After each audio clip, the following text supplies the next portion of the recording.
Kisah Para Rasul pasal yang ke-17 kita membaca dari ayat 16 sampai dengan yang ke-34 deh, 34. Sementara Paulus menantikan mereka di Athena, sangat sedih hatinya karena ia melihat bahwa kota itu penuh dengan patung-patung berhala. Karena itu di rumah ibadat ia bertukar pikiran dengan orang-orang Yahudi dan orang-orang yang takut akan Allah. Dan di pasar setiap hari dengan orang-orang yang dijumpai di situ. Muncul beberapa juga dari golongan Epikurus dan Stoa bersoal-soal dengan dia. Dan ada yang berkata, apakah yang hendak dikatakan si pengelakar ini? Tetapi yang lain berkata, rupanya ia adalah pemberita ajaran yang luar biasa. Sebab ia meninggalkan hidup yang Yesus dan yang benar. Lalu mereka membawanya menghadap sidang Areopagus dan mengatakan, bolehkah kami tahu ajaran baru mana yang kau ajarkan ini? Sebab engkau memperdengarkan kepada kami perkara-perkara yang aneh. Karena kami ingin tahu apakah pastinya semua itu. Adapun orang-orang Athena dan orang-orang asing yang tinggal di situ tidak mempunyai waktu untuk sesuatu selain untuk mengatakan atau mendengar segala sesuatu yang baru. Paulus pergi berdiri di atas Areopagus dan berkata, hai orang-orang Athena, aku lihat bahwa dalam segala hal kamu sangat beribadah kepada dewa-dewa. Sebab ketika aku berjalan-jalan di kotamu dan melihat-lihat barang-barang pujaanmu, aku menjumpai juga sebuah mesbah dengan tulisan kepada Allah yang tidak dikenal. Apa yang kamu sembah tanpa mengenalnya, itulah yang kuberitakan kepada kamu. Allah yang telah menjadikan bumi dan segala isinya. Ia yang adalah Tuhan atas langit dan bumi, tidak diam dalam kuil-kuil buatan tangan manusia. Dan juga tidak dilayani oleh tangan manusia, seolah-olah ia kekurangan apa-apa. Karena dialah yang memberikan hidup dan nafas dan segala sesuatu kepada semua orang. Dari satu orang saja, ia telah menjadikan semua bangsa dan umat manusia untuk mendiami seluruh muka bumi. Dan ia telah menentukan musim-musim bagi mereka dan batas-batas kediaman mereka. Supaya mereka mencari dia dan mudah-mudahan menjamah dan menemukan dia, walaupun ia tidak jauh dari kita masing-masing. Sebab di dalam dia kita hidup, kita bergerak, kita ada. Seperti yang telah juga dikatakan oleh pujangga-pujanggamu, sebab kita ini dari keturunan Allah juga. Karena kita berasal dari keturunan Allah, kita tidak boleh berpikir bahwa keadaan ilahi sama seperti emas atau perak atau batu, ciptaan kesenian dan keahlian manusia. Dengan tidak memandang lagi zaman kebodohan, maka sekarang Allah memberitakan kepada manusia bahwa di mana-mana semua mereka harus bertobat. Karena ia telah menetapkan suatu hari, pada waktu mana ia dengan adil akan menghakimi dunia oleh seorang yang telah ditentukannya. Sudah ia memberikan kepada semua orang suatu bukti tentang hal itu dengan membangkitkan dia dari antara orang mati. Mereka mendengarkannya pembangkitan maka ada yang mengejek dan yang lain berkata, lain kali saja kami mendengar engkau bicara tentang hal ini. Lalu Paulus pergi ke Tesalonike. Tapi beberapa orang laki-laki membagikan diri dengan dia dan menjadi percaya. Di antaranya juga Dionysius, anggota majelis Areopagus, dan seorang yang mengenai Alexis. Juga orang-orang lain bersama-sama. Ya, sampai demikian pembacaan. Mari kita berdoa. Tuhan, kami mohon supaya Engkau hadir bersama-sama dengan kami seperti lagu yang baru kami nyanyikan dan Engkau bekerja dengan leluasa. Tuhan, nolong kami untuk menyadari bahwa Engkau ada bersama dengan kami ketika kami merenungkan firman Tuhan. Kiranya Tuhan membersihkan hamba-Mu daripada segala dosa dan kekurangan, dan kami semua juga boleh dikuduskan oleh firman Tuhan. Sekali lagi mendorong kami untuk hidup lebih berkenan kepada Tuhan. Demi Yesus Kristus kami berdoa. Amin. Ya, so ini dikasih judul tentang bagaimana kita belajar dari penginjilan Paulus ya, so ya. Ya, ini satu perenungan itu kita hari ini kita sedang PA gitu ya. Tapi kalau kita bicara tentang penginjilan itu lebih kepada praktek ya, so ya, daripada teori gitu. Maksudnya kalau kita di sini ngomong jauh lebar, ensiklopedik A sampai Z with a lot of insights, tapi kita nggak penginjilan ya tetap aja sama gitu, so ya. Nggak akan menolong kita kemana-mana gitu. Penginjilan is about ini ya, saya about turun ke jalan lalu terus kemudian kita menyaksikan Kristus seperti juga Paulus yang ada di sini gitu. Saya harap si perenungan pada hari ini mendorong kita, mengubah kita menjadi orang-orang yang lebih seperti Paulus ya. Waktu dia berada di Athena itu dia memiliki visi yang berbeda daripada orang-orang yang lain yang juga ada di Athena gitu. Gereja ini gereja Reform Injili ya, itu pendeta Stephen Tong di dalam pergumulannya, di dalam pimpinan Tuhan, dia ingin supaya gereja ini bukan cuma dia yang ingin, tapi dia percaya, dia terima itu visinya dari Tuhan ya. Menjadi gereja yang bermisi ya, bukan gereja yang mentok gitu ya. Ini saya cek statistik ini saya, Gary Kelapa Gading ini beberapa bulan terakhir ini mulai mentok loh saya, mulai flat kayak gini. Kita mesti introspeksi ya saya, kita harus selalu introspeksi. Memang jumlah bukan everything as usual, kita sudah sering ngomong jumlah bukan everything. Tapi jumlah itu pasti bukan nothing saya, kita nggak bisa bilang jumlah itu bukan faktor sama sekali gitu ya. Jumlah is not everything, tapi jumlah juga bukan nothing. Termasuk ini loh saya saudara punya ini PA pemuda ini, kita boleh terus introspeksi. Kalau kita mengikuti Alkitab ya, waktu kita setia, Tuhan percayakan perkara lebih besar gitu. Jadi ada pertumbuhan. Pertumbuhan itu harus selalu terjadi gitu. Oke, kita masuk ke dalam bagian ini ya, saya. Kalau sudah membaca di dalam ayat yang ke-16 di situ ya, ini permulaannya ya. Memang di dalam perikop sebelumnya kita juga bisa belajar ya tentang ini ya, bagaimana Paulus di Berea, Paulus dan Silas di Berea. Tapi kita konsentrasi ke bagian ini aja. Bagian ini juga sudah cukup padat gitu. Waktu sudah membaca di dalam ayat yang ke-16 ya, itu Paulus sementara menantikan mereka di Athena ya. Jadi kalau saudara lihat konteksnya seperti kayak rather sambilan gitu ya, ini bukan ekstra ke sana gitu ya, bukan kayak tujuannya memang dia mau ke sana, apalagi mau selfie di Areopagus dan sebagainya. Kalau sudah baca dia itu while he was waiting for them ya. Jadi ini kayak tempat persinggahan aja gitu sebetulnya gitu kan ya. Bukan rencana mau ke sana, tapi di dalam gambaran seperti ini ya.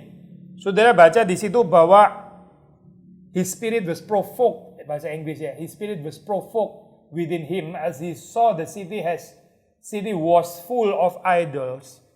Sangat sedih hatinya karena ia melihat bahwa kota itu penuh dengan patung-patung berhala. Saudara perhatiin di sini ya, bahwa penginjilan kalau kita belajar daripada Paulus, actually bukan cuma Paulus, yang lain juga saudara bisa belajar, Yesus Kristus juga gitu ya. Itu mulai dengan penglihatan, saya always mulai dengan visi gitu. Ini bicara tentang worldview ya saya, bicara tentang worldview, bicara tentang life view, bicara tentang soul view. Kalau saudara mau pakai ini istilah, nggak ada sih actually gitu. Maksudnya bagaimana kita melihat jiwa manusia gitu. Worldview di dalam pengertian kita sama-sama lihat dunia ya, tapi waktu kita lihat dunia itu perspektifnya apa gitu. Yang kita lihat itu apa sebetulnya gitu. Ada orang lihat kota Athena, yaitu tadi misalnya dia tertarik selfie gitu ya. Dia tertarik beli cindera mata misalnya ya, souvenir. Dia tertarik pergi ke pantainya lah, dia tertarik lihat culture misalnya ya, atau perhaps museum dan sebagainya. Tapi waktu Paulus pergi ke Athena, yang dia lihat itu adalah ini loh saya, patung-patung berhala itu. Dan patung-patung berhala itu dia bukan jengkel sama patungnya. Yang ada di dalam pikirannya itu dia sebetulnya dalam pikiran tentang hidup manusia gitu. Worldview-nya Paulus itu melihat hidup manusia ya. Jiwanya manusia. His spirit was provoked within him. Bagian ini kalau nggak ada ya, waktu saudara ke rumah sakit, waktu saudara di jalan, bagian ini kalau nggak ada ya, kita mau penginjilan gimana, penginjilan akhirnya jadi legalistik gitu. Ya karena saudara diteriak-teriakin di gereja Reform Injili, katanya suruh penginjilan, akhirnya penginjilan juga. Tapi nggak ada worldview gitu. Atau dengan worldview yang salah. Nggak ada hati gitu loh saya maksudnya ya. Nggak ada gunanya gitu. Waktu Yesus berkata kepada murid-muridnya, dia bilang, lihatlah ini loh, kamu lihat nggak ini ladangnya sudah mengunung. Yesus bukan bicara tentang ladang beneran ya maksudnya ya. Bicara tentang orang yang sudah bisa dituai gitu. Dia mulai dengan visi gitu. Visi itu penting sekali karena orang kalau nggak melihat visi ya, yang dilihat ini waktu dia lihat misalnya patung-patung berhala, ya mungkin dia akan mengagumi arsitekturnya atau artistiknya, ini sculpture yang sangat tinggi, Nike of Samothrake atau apa gitu, yang sekarang ada di Louvre di Paris gitu ya. Ini mungkin apalah, ini apa gitu. Ya Paulus bukan nggak ngerti kali ya gitu-gitu ya. Tapi waktu Paulus melihat patung-patung berhala itu, yang teringat di dalam pikirannya itu adalah manusia. Itu yang pertama saya. Visi ya. Dan by visi ini maksudnya penglihatan rohani yang terus kemudian provoking, dia punya jiwa atau roh. His spirit was provoked. Bahasa Inggris mungkin lebih kuat kali ya. Bahasa Indonesia terjemahin dalam bahasa emosional, sangat sedih hatinya, ya boleh juga kalimat seperti ini ya. His spirit was provoked. Ya, dia terprovokasi, maksudnya ini nggak bisa tenang gitu saya. Ada certain kegelisahan ya. Ini terprovok secara holy maksudnya. Lalu kemudian ayat 17 kita membaca, karena itu di rumah ibadat ia bertukar pikiran dengan orang Yahudi dan orang yang takut akan Allah, dan di pasar setiap hari dengan orang-orang yang dijumpainya di situ. Sudah perhatiin ya, baik kepada orang-orang yang so-called religius, saleh ya, maupun juga di marketplace gitu, both ya. Di kalangan orang-orang religius yang beribadah, orang-orang Yahudi, and juga di pasar gitu, di dalam bagian ini ya. Dua-duanya maksudnya. Lalu kalau sudah membaca ayat 18 di situ, ya ini apa? Epikuros dan Stoa itu filsafat yang sangat populer pada saat itu. Maksudnya kita assume di sini Paulus mengerti ya, dia tahu sehingga dia bisa bersoal jawab gitu. Waktu kita menginjili orang lain, waktu kita memberitakan Kristus, kita mesti tahu problem zaman kita itu apa, jangan nggak mau tahu gitu. Jangan tiba-tiba datang dengan Yesus Kristus, tapi kita sendiri nggak tahu Epikuros itu apa, Stoa di dalam zaman kita itu apa gitu. Sekarang kita berhadapan dengan orang yang dikuasai mungkin bukan dengan filsafat-filsafat besar gitu ya, tapi filsafat-filsafat populer perhaps gitu ya. Ya mereka mungkin bukan dikuasai Nietzsche, Heidegger lah, atau siapa gitu, bukan. Simply dikuasai oleh culture setempat gitu ya. Tapi kita juga mesti tahu gitu, mesti tahu apa yang menguasai pikiran orang lain. Paulus pada saat itu dia tahu gitu, ini ada orang-orang Epikuros, ada orang-orang Stoik, lalu dia bersoal jawab dengan mereka. Atau di sini mereka yang bersoal jawab dengan Paulus ya. Apakah yang hendak dikatakan si Pleter ini ya? Jadi Paulus dianggap sebagai Pleter ya, orang yang ya bawa ide baru, ini suka apa ya bahasa Indonesia? Ini bahasa Indonesia si Pleter. Tahu nggak sih saya Pleter gitu? Susah ya. Cuma ketemu di sini toh kali istilahnya ya. Kalau baca di ini bahasa Inggris itu pakai istilah babbler. Tahu babbler saya? Apa ya? What does this babbler wish to say? Kalau saya terjemahan bebas ya. Si tukang jual obat ini mau ngomong apa lagi gitu ya. Ini apa? Suka apa itu bicara-bicara gitu, tukang jual omong gitu lah saya. Orang yang jual omong gitu, bukan jual obat sih, jual omong maksudnya. Dianggap sebagai babbler ya, Pleter ini.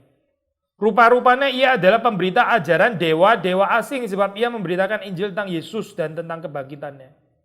Menarik saya kalau sudah melihat di dalam bagian ini ya, ini sudah ada antisipasi bahwa mereka sudah mendengar juga tentang Yesus kebangkitan gitu kan ya.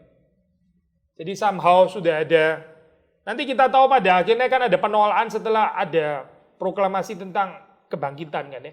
Tapi di dalam bagian ini sudah dicatat oleh Lukas bahwa mereka juga sudah somehow tahu tentang hal ini ya. Tapi mereka seperti kayak masih rela ya untuk mendengarkan Paulus.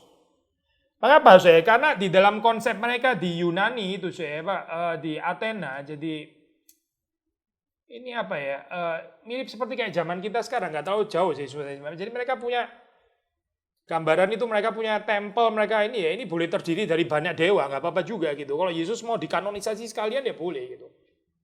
Saya punya teman saya itu apa, ya dia percaya ini apa banyak Mesias gitu lah ya, banyak jalan gitu ya, maksudnya tipikal pluralis gitu ya, ini ya itu ya ini ya itu ya ini, dan Yesus salah satunya, dan juga dia juga bisa terima Yesus juga Mesias, terima Yesus juga Mesias gitu.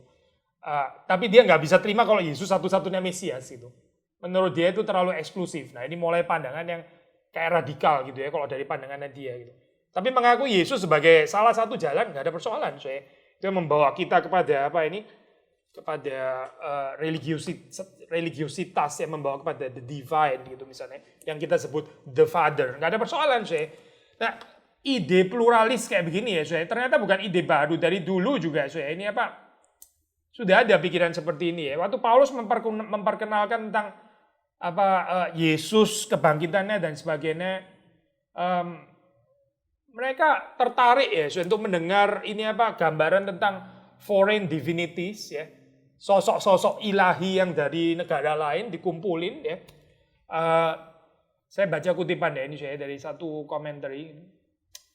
Others, after much research and careful investigation, come to the stunning discovery that he seems to be a preacher of foreign divinities, perhaps thinking to absorb with whatever new gods Paul brings them into their pantheon of exotic divinities. Pantheon of exotic divinities.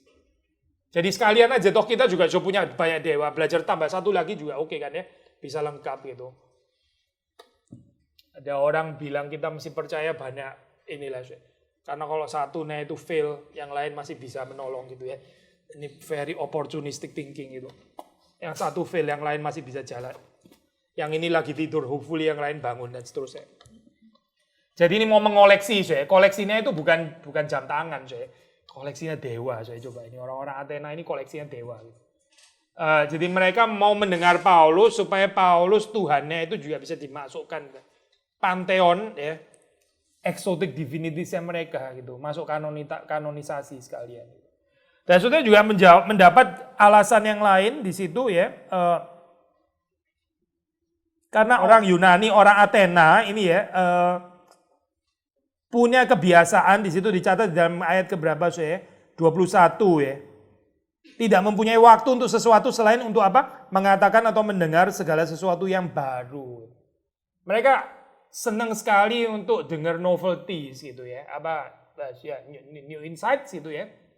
Wawasan yang baru gitu. Saya gak khawatir saya dengan orang-orang reform yang terlalu suka cari new insight. Cuma sekedar tambah wawasan tapi hidupnya juga gak berubah setelah itu gitu. Tapi dia selalu kepingin dapat ini ya, pembahasan firman Tuhan yang dari perspektif yang baru dan sebagainya gitu. Kalau dia dengar dari yang dia sudah pernah dengar, dia rasa sudah tahu lah ini gitu. Kita perlu insight yang baru gitu kan ya. Kita perlu penggalian yang fresh dan sebagainya. Sepertinya kayak Alkitab biasa sekali gitu. Tapi apa sih yang membedakan gambarannya kayak begini ini biblical sama nggak biblical? Orang yang cari novelties ya, itu bisa sekedar memenuhi dia punya kuriositas ya. Tahu kuriositas. Rasa ingin tahu bukan karena dia mau bertumbuh ya. Bukan karena dia kepingin mengenal kebenaran, tapi sekedar cari novelties gitu. Ini bukan cuma di dalam ini ya, soal apa itu insights atau apa. Orang bisa cari teman juga kayak gini. Pokoknya selalu baru gitu ya. Mereka nggak tertarik untuk menjalin persahabatan atau yang dalam, yang benar-benar love relationship ya, hubungan cinta yang bisa menyakiti dan disakiti itu gitu ya. Mereka nggak tertarik. Mereka keep cari teman baru gitu supaya wawasan tambah luas. Teman baru, tapi nggak ada satupun yang sebetulnya benar-benar dalam dan membangun dan konstruktif dan tadi menyakiti, disakiti tadi yang perlu ada minta maaf dan being forgiven dan dimaafkan itu nggak ada gitu. Mirip-mirip lah saya di dalam hal ini ya. Jadi orang Athena itu suka cari novelties, cari yang baru-baru, new insights, wawasan dan sebagainya. Tapi perhatian terhadap hal-hal seperti ini ya bukan berarti merupakan satu perhatian terhadap atau ketertarikan terhadap kebenaran. Itu bisa menjadi dua hal yang sangat berbeda ya. Waktu kita belajar teologi cuma sekedar cari insight yang baru gitu, atau kita betul-betul mempelajari kebenaran gitu. Kebenaran itu boleh ulang-ulang loh saya by the way gitu, dan nggak harus insightful gitu. Kebenaran itu nggak harus insightful ya. Ya misalnya ya saya, saudara dapat telepon, terus telepon bunyi, papamu mati 5 menit lalu. Itu nggak terlalu insightful kan saya. Papa kita sudah tahu, papa apa yang insightful di situ kan ya. Dia nggak jelasin papa itu sebenarnya artinya gini-gini kan bukan saya. Itu can be insightful. Tapi kalau kalimat papamu mati 5 menit yang lalu, itu kan nggak ada insight gimana kan saya. Kita sudah tahu semua orang suatu saat cuma mesti mati. Papa kita juga sudah tahu kalau papamu mati gitu ya. Nggak ada insight actually gitu. Itu perhaps juga bukan sesuatu yang kita kuriositas untuk kepingin tahu gitu ya. But it's the truth gitu saya. Truth itu ada dimensi yang menggoncang kehidupan kita ya secara eksistensial gitu. But sekedar new insights nggak tentu itu saya. Maka saya waktu kita memberitakan Injil kita juga mesti sama ya dalam hal ini ya. Membawa mereka bukan sekedar ketemu kepada certain novelty. Maksudnya sekarang tahun 2018 gini loh saya. Siapa yang belum pernah dengar Injil gitu loh. Yang belum tahu Injil itu siapa gitu. Kayaknya hampir gak ada kali saya. Kecuali orang di pelosok-pelosok sekali gitu ya. Masih ada lah pasti ya. Tapi let's say orang di Jakarta, orang di kota besar gitu ya. orang di Indonesia di kota-kota besar. Kira-kira siapa aja yang belum pernah dengar Injil? Gak ada, menurut saya gak ada. Atau menurut saudara ada. Kayaknya sama orang sudah tahu lah gitu. Yesusnya kita itu orang sudah tahu. Lalu kita kasih tahu lagi Yesus gini ya. Saudara kasih semacam novelty. Untuk mereka bukan novelty anyway gitu. Untuk Paulus masih mendingan ya, itu bukan untuk Paulus. Untuk orang Athena pada saat itu masih novelty, itu masih sesuatu. Zaman sekarang, abad informasi, siapa yang nggak tahu tentang kekristenan sekarang siapa? Soalnya nggak ada. Benar-benar nggak ada loh. Terus saudara datang lagi dengan sikap memberikan informasi gitu ya. Ya mereka rasa lu ngomong ini lagi yang gue sudah nggak tahu, yang gue sudah tahu anyway gitu. Kita mesti memberitakan Injil dengan tadi loh saya, dengan spirit seperti kasih tahu, papamu itu mati ya, mau saya in that direction maksudnya. Ini bukan kasih sekedar informasi, karena kalau informasi mereka bisa Google sendiri, mereka bisa cari search di Wikipedia dan sebagainya. Pemberitaan Injil ya, apalagi di dalam zaman kita sekarang sangat nggak cocok untuk menyajikan novelty gitu. Terusin ya saya. Jadi sudah baca di situ ya, orang-orang Athena, orang-orang asing tinggal di situ tidak mempunyai waktu untuk sesuatu selain untuk mengatakan atau mendengar segala sesuatu yang baru. Dan waktu Paulus berdiri di sana ya di Areopagus, dia juga bukan memenuhi kuriositas mereka yang suka cari novelty kayak begitu ya. Kalau gini Paulus sudah kepancing sama daya tariknya manusia gitu. Dia bukan seseorang yang cari acceptance dari pendengarnya, bukan gitu. Tapi Paulus betul-betul mengatakan apa yang perlu bagi mereka, yang mereka butuh. Menarik kalau sudah melihat ini ya, di dalam ayat 22 ini by the way di dalam teologi Kristen seringkali juga diperdebatkan tentang ini ya, tentang legitimasi dari natural theology itu loh. Kita sudah pernah dengar ini nggak istilah natural theology? Does it ring something gitu? Atau ini apa sih itu maksudnya gitu? Natural theology itu kalau di dalam reform ya biasanya kita sangat kritikal terhadap natural theology. Natural theology diperkenalkan oleh orang seperti Thomas Aquinas gitu ya. Jadi dia percaya tentang pembuktian keberadaan Allah melalui 5 ways dan sebagainya. Itu natural theology gitu ya. Natural theology itu maksudnya pembicaraan tentang Allah yang masih bisa diterima secara common knowledge, secara common ground gitu saya. Misalnya bahwa Allah ada gitu ya dan sebagainya gitu. Tapi kita dari perspektif reform biasanya kita sangat kritikal terhadap natural theology gitu. Kita nggak terlalu percaya dengan natural theology ya. Karena orang itu pada dasarnya, orang reform biasanya pakai dasar dari Roma pasal pertama itu ya. Itu suppress kebenaran ya. Di dalam hatinya waktu mereka melihat ciptaan itu, mereka bukan menyembah the creator, tapi mereka suppressing itu karena mereka lebih suka itu hidup di dalam dosa gitu. Jadi natural theology itu gagal gitu. Tapi terus kemudian orang lain yang mungkin nggak sependapat dengan teologi reform, mereka mengatakannya di sini Paulus sendiri pakai semacam natural theology gitu. Maksudnya ini loh saya, kalimat, hai orang-orang Athena, aku lihat bahwa dalam segala hal kamu sangat beribadah kepada dewa-dewa. Ketika aku berjalan di kotamu dan melihat-lihat barang pujaanmu, aku menjumpai juga sebuah mezbah dengan tulisan, kepada Allah yang tidak dikenal, apa yang kamu sembah tanpa mengenal, itulah yang kuberitakan kepada kamu. Sudah lihat nggak Paulus menunggangi natural theology-nya mereka gitu, tentang gambaran tentang Allah, memang Allah yang nggak dikenal gitu kan ya. Tapi Paulus pakai itu sebagai bridge ya, untuk terus kemudian masuk ke dalam wahyu khusus itu.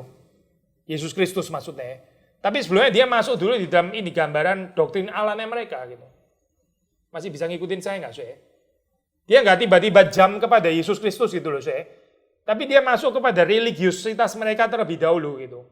So far kan ini semacam natural theology gitu kan ya. Nanti tapi kita lanjutin ya, kenapa still orang reform itu nggak percaya dengan natural theology. Tapi so far ya, kalau saudara lihat di sini Paulus itu affirm bahwa impulse ya, yang ada di dalam diri mereka to worship certain deity atau God ya, keilahian itu sudah arah yang betul gitu maksudnya. Kan ada tempel di situ kan ya. Mereka di dalam hal ini kalau kita memberitakan Injil kepada orang beragama, harusnya memang lebih ada certain common ground daripada sama orang ateis gitu kan ya. Ya karena orang ateis kan nggak suka dengan Allah gitu kan ya. Tapi sebetulnya saudara jangan salah, orang ateis itu bukannya nggak worship loh saya. Orang ateis itu nggak pasti harus worship something gitu. Jadi to be human is to worship. Pasti itu saya, nggak mungkin nggak gitu. Nah, cuma kita mesti lebih subtle masuknya gitu. Mereka worshiping apa gitu. Perhaps mereka deny bahwa mereka worshiping, bahwa mereka menyembah gitu ya. Tapi pada kenyataannya sebetulnya mereka juga menyembah. Nah di sini tentu saja kita tahu karena mereka nggak mengenal Allah yang mereka sembah ya, ini kan berarti idolatry kan sebetulnya gitu. Dari perspektif Kristen kita tahu ini idolatry kan saya. Tapi Paulus waktu pertama kali masuk ya, kalau kita mau belajar dari dia, itu dia terlebih dahulu itu mengafirmasi ya. Mereka punya kerinduan ya daripada orang-orang kafir ini ya akan Allah itu diakomodir gitu saya oleh Paulus gitu. Bagian ini penting ya. Kalau sudah lihat sekali lagi ya. Saudara bisa masuk ke dalam diri ini orang yang kita beritakan Injil kepada mereka. Saudara bisa masuk di dalam common ground itu gitu ya. Nggak langsung frontal gitu tiba-tiba gitu. Ya misalnya ya model frontal tuh saudara tanya itu. Apakah saudara sudah lahir baru gitu misalnya ya. Jadi ini orang Kristen aja nggak tentu ngerti, apalagi yang bukan Kristen saya. Apa itu lahir baru maksudnya gitu kan ya. Itu loh spiritual regeneration maksudnya lebih nggak ngerti lagi gitu apa maksudnya gitu. Itu kosakata yang sangat khas Kristen gitu ya, sangat khas Johanin gitu ya. Even bahasanya itu bahasa bahasa Injil Yohanes gitu misalnya ya. Yang Lukas pun juga mungkin nggak terlalu pakai di sini. Jadi saudara pakai istilah yang sangat-sangat menukik tajam gitu ya. Mungkin ya sulit loh saya kalau komunikasi dengan orang seperti itu gitu. Jadi pembicaraan seperti kayak bukan pembicaraan yang kayak menunggangi masuk kayak gini dulu, tapi saudara langsung pakai bahasa saudara. Kalau dia mau tahu apa Pak itu lahir baru, nah ya memang jadi ada kesempatan saudara menjelaskan gitu ya. Tapi kalau dia sudah nggak nyambung vokal berdua terus dia nggak tanya, saudara berhenti juga akhirnya gitu. Jadi saudara ngomong, apakah saudara lahir baru? Terus dia diam, dia nggak tanya. Apa itu Pak lahir baru? Kalau dia bilang, dia diam tok, dia bengong gitu. Nggak pingin tahu Pak, apa itu artinya lahir baru gitu misalnya. Kan jadi aneh kan masalahnya kayak gini kan ya. Bapak nggak bingung apa artinya itu gitu. Kan jadi aneh saya penginjilan kayak begini gitu. Jadi kalau sudah lihat kelebihannya di dalam ini ya. Pendekatannya Lukas, ini kitab gini loh saya, ini ngomong Paulus betul ya. Tapi profil teologinya, profil teologinya Lukas tetap gitu ya. Kalau sudah baca profil teologinya Lukas itu berbeda dengan suratnya Paulus gitu. Ya, di sini profil teologinya Lukas sudah mendapati bahwa dia masuk di dalam konsep ini ya, Pak. Begitu doktrin Allahnya mereka, lalu terus kemudian didampingi di sini ya. Mengakomodasi kerinduan mereka tentang Allah itu dengan sikap beribadah itu somehow kan respons ya. Tapi respons yang sangat kabur terhadap keberadaan Allah gitu, toh masih ada tempel. Dan bahwa mereka pada realitanya itu sebetulnya menyembah berhala. Kita semua tahu, Paulus pun juga tahu, tapi dia mulai masuk dengan bagian itu. Sekarang kita di dalam satu konteks yang ini ya saya pakai istilahnya Schleiermacher ya. Schleiermacher itu tulis buku tentang ini ya, pembelaan apologetika iman Kristen terhadap cultural despisers itu. Despisers of Christianity ya. Penghina orang-orang Kristen tapi yang very cultured gitu saya. Ini bukan orang-orang yang sembarangan ya menurut ukuran dunia maksudnya ya. Tapi orang-orang yang sangat berpendidikan dan sebagainya gitu ya. Itu apologetika untuk orang-orang seperti itu maksudnya ya. Ya, Schleiermacher bergumul dengan ini orang-orang seperti itu. Kita di dalam zaman kita juga bergumul. Tapi as early as Paulus pun juga bergumul dengan persoalan itu gitu ya. Tapi saudara perhatikan ya, ini tuduhan mereka the so-called culture despisers ini ya, penghina kekristenan. Kalau saudara baca kayak Voltaire dan sebagainya gitu, orang-orang itu kan sangat menghina kekristenan, dianggap kekristenan itu agama yang sangat terlalu sederhana gitu ya, naif, pre-scientific, superstitious, agama takyul, cuma orang-orang bodoh gitu ya, Richard Dawkins misalnya, orang-orang goblok yang masih percaya true scientist cannot be Christian lah dan sebagainya dan seterusnya gitu. But on the other hand ya, sudah mendapati di dalam zaman kita ada kepercayaan tentang astrologi gitu ya, transcendental meditasi, apalagi esoteric cults gitu ya, model-model apa ya, keagamaan yang sifatnya esoterik gitu kan ya. Well, di Indonesia mungkin nggak terlalu ini kali ya, nggak terlalu apa itu. Ya kita ini negara agama ya, dan ada beberapa agama yang diakui anyway oleh apa pemerintah. Tapi kalau sudah lihat di dalam ini apa banyak negara di dunia barat gitu, mereka kan sudah very much sekular. Tapi di dalam sekularisme yang kayak begitu itu tetap aja ada wilayah agamanya yang sangat nggak masuk akal gitu ya. Saya punya teman SMA sama-sama kuliah, dia kuliah di Jerman terus sampai apa jadi profesor gitu lah saya. Jadi itu tinggi sekali gitu dan dia percaya sama ini apa model-model hitung-hitungan hari dan sebagainya gitu. Sampai teman saya di satu grup apa reuni SMA gitu lah saya, SMP SMA. Ngumpul sama orang-orang itu sampai teman saya yang lain gitu dia tanya, "Lu gimana ya itu apa mengintegrasikan your education yang tinggi dengan percaya kayak gini-gini ini gimana ya sebetulnya gitu." Kan nggak nyambung ya sebetulnya itu saya. Tapi sudah mendapat kebutuhan ini ya. Intinya kalau kita mau bilang itu manusia itu ada kebutuhan itu saya. Kebutuhan menggantikan agama. Ada orang menggantikan agama dengan shopping ya. Ada orang menggantikan agama dengan apa itu persahabatan yang nggak realistis dengan humanisme. Ada orang menggantikan agama dengan traveling, perhaps ada orang menggantikan agama dengan culinary experience yang bertubi-tubi, nggak selesai-selesai urusannya di situ terus itu.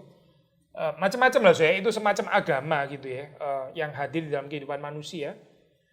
Self worship dan seterusnya dan seterusnya. Yang ironi adalah kekristenan dianggap sebagai agama yang tadi ya, seperti kayak primitif dan sebagainya. Dan terus yang model-model kita sebut ini tadi apa enggak. Ini apa bukan primitif kayak gini saya. Nah, saya ini kan gambarnya seperti kayak kekristenan itu primitif sekali nih. Orang-orang pintar itu kayaknya nggak mungkin jadi Kristen lah gitu ya. Again, true scientist cannot be Christian itu kalimat kayak gitu tadi misalnya kan. Tapi on the other hand mereka di sini juga masuk ke dalam New Age lah atau apalah ini jadi lucu sekali gitu. Jadi kita waktu berhadapan dengan manusia modern atau manusia postmodern, kita mesti ada kewibawaan, ada dignitas gitu bahwa so-called culture despisers itu penghina-penghina yang educated and cultured, civilized itu ya sebetulnya juga banyak wilayah primitif ya sebetulnya gitu saya yang ya ini yang dihadapi oleh Paulus ya waktu kita melihat itu. Nah sehingga waktu saudara membaca di dalam bagian ini ya dia mengatakan kalimat itu ini kan panjang lebar ya. Misalnya ya dia masuk dalam ayat 23. Apa yang kamu sembah tanpa mengenal itu yang kuberitakan kepada kamu. Allah yang telah menjadikan bumi dan segala isinya. Allah pencipta. Ia yang adalah Tuhan atas langit dan bumi tidak diam dalam kuil-kuil buatan tangan manusia. Nah, saudara perhatikan ya di sini di dalam ayat 24. Ini very subtle saya itu. Ada koreksi ya saya kalau sudah lihat itu. Pertama kan menunggangi ya. Sampai kepada ayat 24a ya. Pertama 23 dulu ya. Yang kamu sembah tanpa mengenal itu yang kuberitakan kepada kamu. Seperti kayak Allah yang sama gitu kan ya. Ini loh ya Allah yang kamu sembah, yang kamu nggak tahu, saya kasih tahu supaya kamu tahu kan kamu nggak tahu. Jadi saya perkenalkan ini Allah yang kamu sembah, ini Allah yang satu itu gitu ya. Lalu terus 24 Allah yang telah menjadikan bumi dan segala isinya. Allah pencipta. Kayaknya ini ide common juga kan, saya universal kan ya. Seperti kayak di dalam agama-agama lain kan juga percaya Allah itu Allah yang menciptakan gitu kan ya. Jadi bicara Allah pencipta, kayaknya common lah semuanya. Oke, memang Allah itu menciptakan, dia yang menciptakan bumi dan segala isinya. Tapi terus kemudian sudah perhatiin 24b ya. Ia yang adalah Tuhan atas langit dan bumi tidak diam dalam kuil-kuil buatan tangan manusia. Ada negasi di sini gitu maksudnya ya. Itu kayaknya bukan Tuhanmu deh gitu ya. Allah yang mencipta, kira ini sudah jalan bareng gitu ya, dari tadi bareng terus, tiba-tiba terus mengoreksi gitu ya. Tidak tinggal di dalam kuil ini buatan tangan manusia. Maksudnya your God yang kamu percaya itu kayaknya sepertinya seolah-olah tinggal di dalam kuil buatan manusia. Tuhan yang asli yang mencipta itu ya. Yang kelihatannya kita semua sepakat, setuju itu Tuhan yang sama. Sebetulnya dia tidak tinggal di dalam kuil-kuil buatan tangan manusia. Jadi di sini Paulus mulai menyerang ya superstitionnya mereka gitu. Takyulnya mereka itu ada di mana? Kuil-kuil buatan tangan manusia. Juga tidak dilayani oleh tangan manusia, seolah-olah ia kekurangan apa-apa. Sudah tahu ya, ini konsepnya Greek gods itu kan sangat desperate membutuhkan manusia ya. Konsepnya mereka gitu ya. Jadi waktu kita kasih sesajen lah, kasih apa gitu ya, ibadah ya, itu god itu kan godsnya banyak kan coy. God itu ya yang kuilnya dibangun untuk itu ya. Waktu orang beribadah itu dia lebih powerful gitu. Tapi kalau orang mulai nggak terlalu beribadah kepada dewa itu kayak kehilangan pengikut, mulai agak kurang power gitu saya. Kita di dalam reform kan simple saya mengatakan Tuhan itu self sufficient gitu. Dia nggak perlu worshipnya kita, dia itu sama gitu ya, kemuliaan itu sama. Tapi ini nggak taken for granted kayak begini saya, karena di dalam gambaran Greek gods itu mereka itu sangat bergantung servisnya manusia. Maka di sini waktu Paulus mengatakan dia itu apa ya? Ini dia tidak dilayani oleh tangan manusia. Tidak dilayani oleh tangan manusia. Allahnya atau dewanya mereka itu dilayani tangan manusia. Allahnya Paulus tidak kekurangan apa-apa, self-sufficient. Allahnya mereka itu kekurangan. Dengan sangat membutuhkan doa, pujian, pemuliaan dari bawah in order to retain their power gitu ya. Those gods itu. Nah di sini sudah melihat di sini waktu jalan bareng di dalam doktrin Allah ya. Sampai suatu saat ada pemisahan gitu saya. Ada pemisahan yang nggak bisa dihindari gitu. Subtle-subtlenya saya kita bridging penginjilan kita. Suatu saat ya kita pasti meninggalkan mereka gitu. Karena konsep mereka itu konsep yang keliru gitu. Tapi keliru bukan berarti sepenuhnya keliru ya. Ini bukan masalah hitam putih loh, saya bukan gitu. Maksudnya kita yang sepenuhnya putih terus mereka sepenuhnya hitam gitu. Sampai nggak ada satupun konsep yang bisa dibikin jadi bridge. Kalau sudah baca di sini kan ada ya gitu maksudnya. Ini kan Paulus bikin bridge dalam konsep mereka. Tapi nggak bisa mengikuti sepenuhnya konsep doktrin Allah mereka. Kalau sepenuhnya mengikuti konsep doktrin Allah mereka, itu namanya bukan penginjilan. Itu namanya kita menyesuaikan diri sama ini agamanya orang lain, di dalam hal ini kepercayaan orang lain. Maka sudah membaca di dalam bagian ini, dialah yang memberikan hidup, nafas, segala sesuatu kepada semua orang. Ya. Dari satu orang saja ia telah menjadikan semua bangsa dan umat manusia untuk mendiami seluruh muka bumi. Ia telah menentukan musim-musim bagi mereka dan batas-batas kediaman mereka. Supaya mereka mencari dia dan mudah-mudahan menjamah dan menemukan dia. Sekali lagi kalau sudah lihat itu Paulus bergeraknya itu dialektis ya.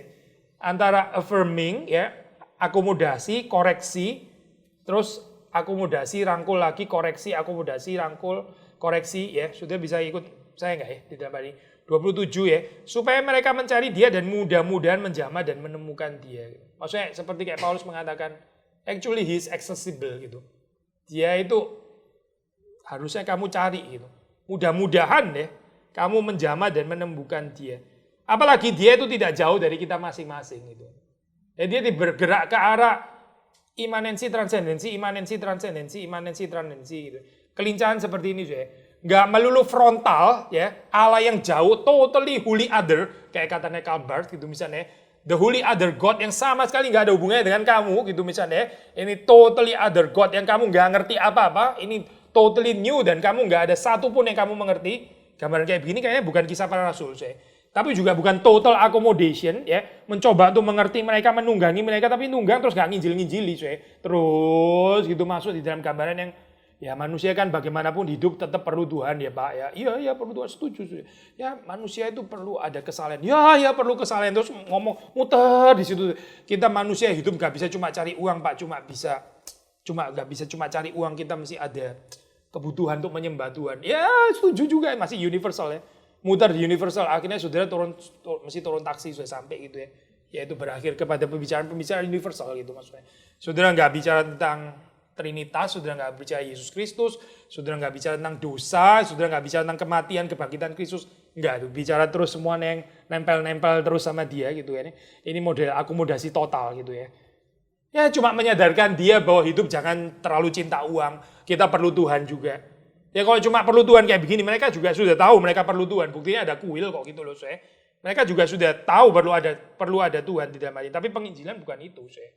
Penginjilan itu bukan sekedar menyadarkan seseorang akan perlunya dimensi religiositas atau keagamaan. Itu nggak cukup gitu. Maka kalau sudah melihat di sini ya, Paulus itu lincah sudah pergerakannya gitu. Di dalam dia kita hidup, kita bergerak, kita ada. Seperti yang telah dikatakan oleh pujangga-pujanggamu, Nader ini ya, accommodation. Kita ini dari keturunan Allah juga. Ya. Kita ini anak-anak Allah. Lalu terus kemudian dia melanjutkan, ya, karena kita berasal dari keturunan Allah, kita nggak boleh berpikir bahwa keadaan ilahi sama seperti emas atau perak atau batu, ciptaan kesenian dan keahlian manusia.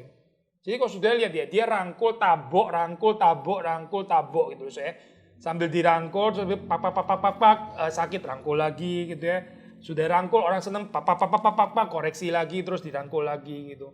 Itu seninya tinggi saya kalau kita bisa menginjili seperti ini ya. Jadi nggak melulu dari awal sampai akhir ntar dia balas gimana lu saya.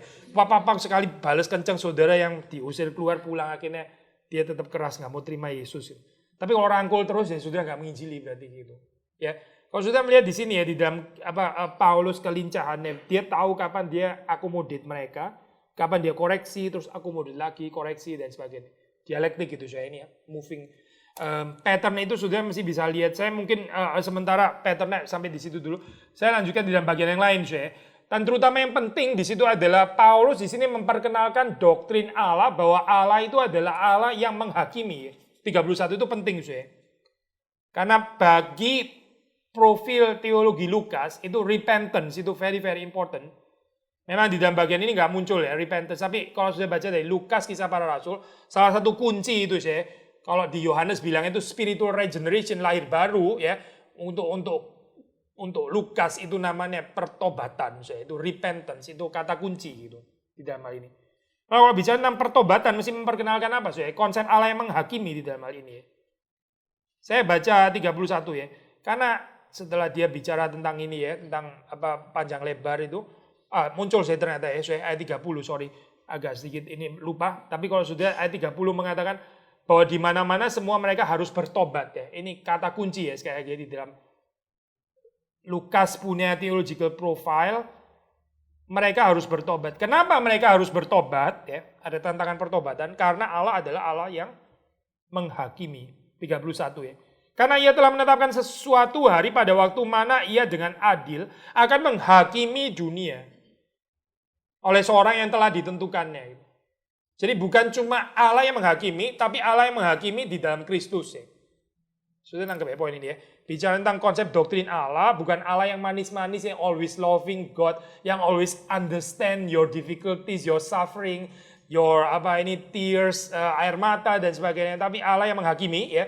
Dia menghakimi di dalam Kristus ya. Dia masuk di dalam konsep Allah yang menghakimi dan kristologi sekaligus ya.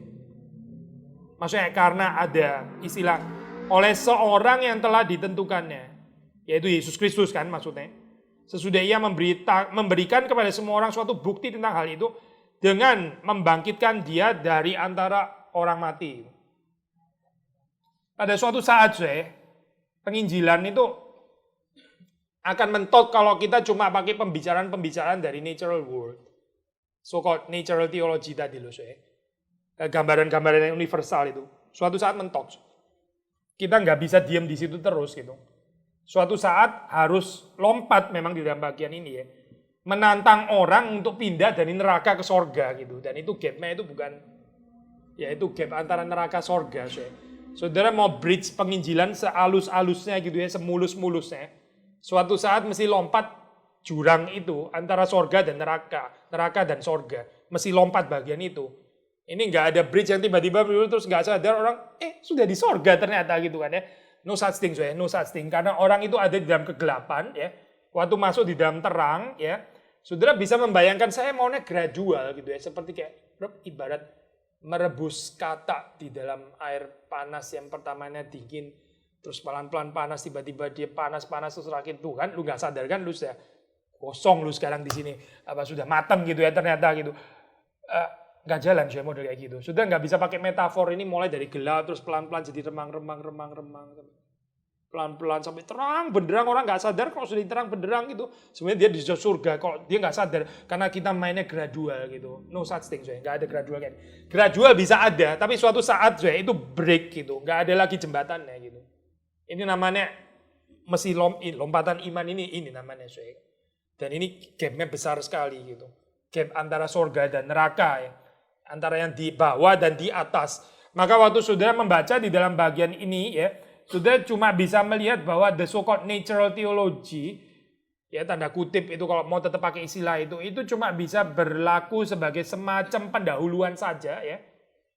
Preliminary gitu, mengajar seseorang, mengingatkan ya, termasuk perhaps pakai cara Socratian, metode recollection, disadarkan misalnya bahwa hidup ini kan ada tujuannya, hidup itu penuh arti, ada makna, ya bukan kebetulan dan sebagainya. Lalu bahwa hidup yang nggak ada tujuan itu kayaknya nggak worth living, bisa aja sudah masuk ke situ ya. Itu di recollection gitu, pakai metode Socratian.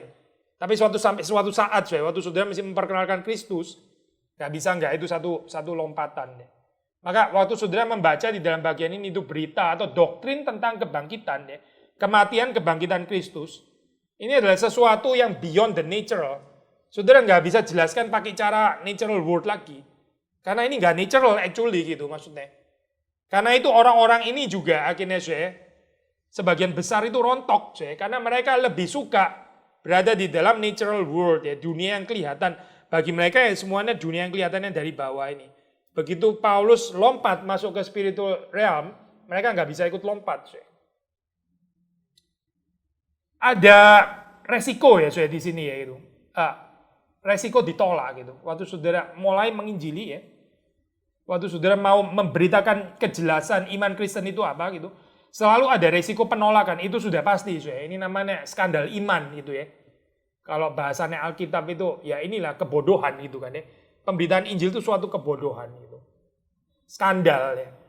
Pemberitaan Injil itu satu batu sandungan untuk dunia ini gitu. Mereka nggak bisa terima. Ya ini bukan sesuatu permata yang akan menarik semua orang untuk mencarinya dan membelinya dan datang kepadanya. Di sini ada benturan dengan reason manusia yang sudah berdosa itu ya.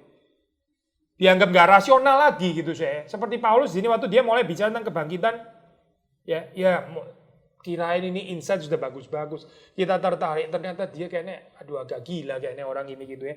Bicara kebangkitan lah, apa mulai ngawur, mulai ngelantur ini orang ngomongnya gitu. Padahal tadi sampai sana kita sudah sangat-sangat tertarik loh mendengar, kayak dapat new insight, dapat novelties gitu ya. Tapi begitu Paulus masuk kepada berita kebangkitan, mereka langsung nggak bisa ikut lagi Ini jadi skandal ya, jadi batu sandungan.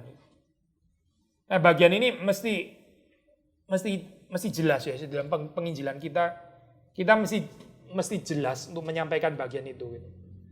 Ya, kalau orang bisa terus ngikutin kita malah bahaya actually Memang kemungkinan orang ngikutin kita perhaps memang Roh Kudus sudah begitu menggerakkan sampai dia akhirnya bisa dipimpin terima gitu ya. Mungkin juga kayak gitu. Tapi jangan-jangan kita terlalu kompromi sama berita-berita universal itu tadi gitu. Gak bisa membawa kepada keunikan iman Kristen gitu.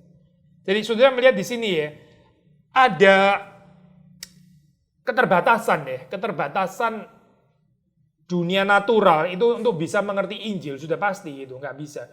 Injil pun juga ada resikonya. Waktu kita mulai memberitakan itu, kita ada itu kalau pinjam istilahnya Pak Tong ya, waktu Injil diberitakan itu dia mempunyai kuasa yang mengutupkan gitu mengutupkan orang yang menerima dengan orang yang menolak gitu ya, atau lebih tepat orang yang diterima dan ditolak gitu. Karena kita orang reform kita percaya sovereignty-nya dari Tuhan kan ya, bukan dari manusia gitu. Waktu Injil diberitakan, itu Tuhan menerima sebagian orang, Tuhan menolak sebagian orang. Dari realitanya kelihatannya seperti manusia yang menerima atau menolak Tuhan. Sebenarnya Tuhan yang menolak dan menerima gitu kan ya.